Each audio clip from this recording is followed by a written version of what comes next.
Welcome to our channel. Today we how to authenticate with Twitch partner for revenue reporting and payouts. Detailed guide step by step clearly. To authenticate with Twitch partner for revenue reporting and payouts, begin by visiting the Twitch website. Log in to your Twitch account using your credentials. Once logged in, navigate to the Creator dashboard. In the Creator dashboard, locate the Settings section on the left sidebar. Click on Channel under the Settings menu. Scroll down to find the Twitch Partner Agreement section.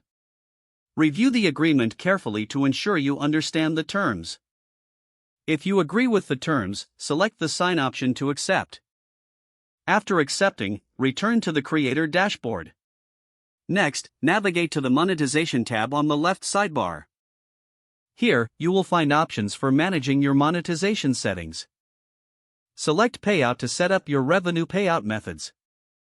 You will need to provide additional information, including your payment preferences.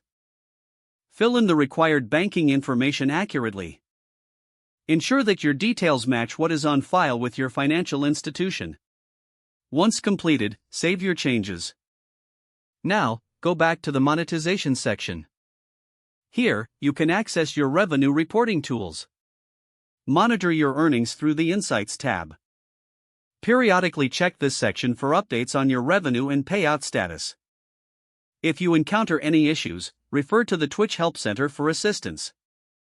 You can also contact Twitch support directly for specific inquiries.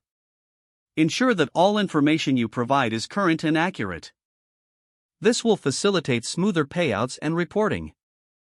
Regularly review your monetization settings to stay informed of any updates. With these steps, you will be successfully authenticated as a Twitch partner for revenue reporting and payouts. If the page does not load, refresh the browser or try again in a private or incognito window. Make sure you are using the correct email address, then retype it carefully to avoid small typos. If your password is not accepted, use the reset option and create a new strong password you can remember.